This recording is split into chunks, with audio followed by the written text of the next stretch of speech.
ದಾಸೋಹದ ಇತಿಹಾಸದಲ್ಲಿ ಪರಮಪೂಜ್ಯ ಬಾಲಗಂಗಾಧರನಾಥ ಸ್ವಾಮೀಜಿಯವರ ಅಜರಾಮರ ಧ್ರುವತಾರೆಯಾಗಿ ನಿರ್ವಹಿಸಿರ್ತಕ್ಕಂಥ ಅವರ ಕೆಲಸಕ್ಕೆ ನನ್ನ ಭಕ್ತಿಪೂರ್ವಕವಾಗಿ ನನ್ನ ನಮನಗಳು. ಅನ್ನ ಅಕ್ಷರ ಆಶ್ರಯ ನೀಡುವ ಮೂಲಕ ಅಸಂಖ್ಯಾತ ಬಡ ಮಕ್ಕಳ ಪಾಲಿಗೆ ಜ್ಞಾನದ ಬೆಳಕಾಗಿ ಅಸಂಖ್ಯಾತ ಬಡ ಕುಟುಂಬಗಳ ಪ್ರತ್ಯಕ್ಷ ದೈವವಾಗಿ ಸ್ವಾಮೀಜಿ ಅವರು ನಮ್ಮ ಹೃದಯಗಳಲ್ಲಿ ಶಾಶ್ವತವಾಗಿ ನೆಲೆಸಿದ್ದಾರೆ. ಆಧ್ಯಾತ್ಮದ ಜೊತೆಗೆ ಶಿಕ್ಷಣ, ಆರೋಗ್ಯ, ಪರಿಸರ ಇತ್ಯಾದಿ ಕ್ಷೇತ್ರಗಳಲ್ಲಿ ತಮ್ಮ ಜೀವಿತ ಕಾಲದ ಉದ್ದಕ್ಕೂ ಅವಿರತವಾಗಿ ದುಡಿದ ಮಹಾಸ್ವಾಮಿಗಳು ತಮ್ಮ ಸಾಧನೆ ಮತ್ತು ಸಂದೇಶಗಳ ಮೂಲಕ ನಮ್ಮೆಲ್ಲರಿಗೂ ದಾರಿದೀಪವಾಗಿದ್ದಾರೆ.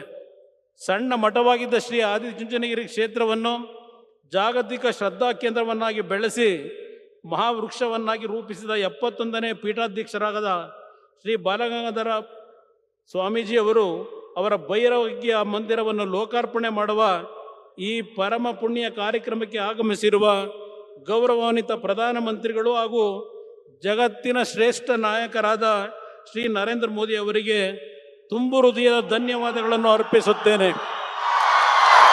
ಕರ್ನಾಟಕದಲ್ಲಿ ಶಿಕ್ಷಣ, ಪರಿಸರ ಮತ್ತು ಆರೋಗ್ಯ ಕ್ಷೇತ್ರಗಳಲ್ಲಿ ಮೌನ ಕ್ರಾಂತಿಯನ್ನು ಮಾಡಿದವರು ಶ್ರೀ ಬಾಲಗಂಗಾಧರನಾಥ ಸ್ವಾಮೀಜಿಯವರು.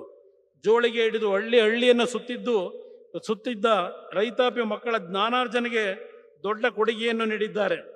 As we gather here in the divine presence of this sacred institution under the spiritual guidance of Sri Dr. Nirmalanandanatha Swamiji, let us draw inspiration from the noble legacy of Sri Dr. Balagangadharanatha Swami and enduring values upheld by the Adichunchanagiri Mutt. Honorable Prime Minister Sri Narendra Modi ji, your leadership is not merely admired but deeply felt in the hearts of millions across this nation.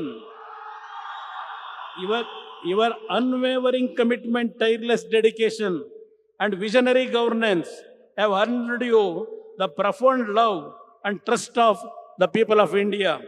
In your leadership, the nation sees strength, compassion, and a relentless pursuit of progress.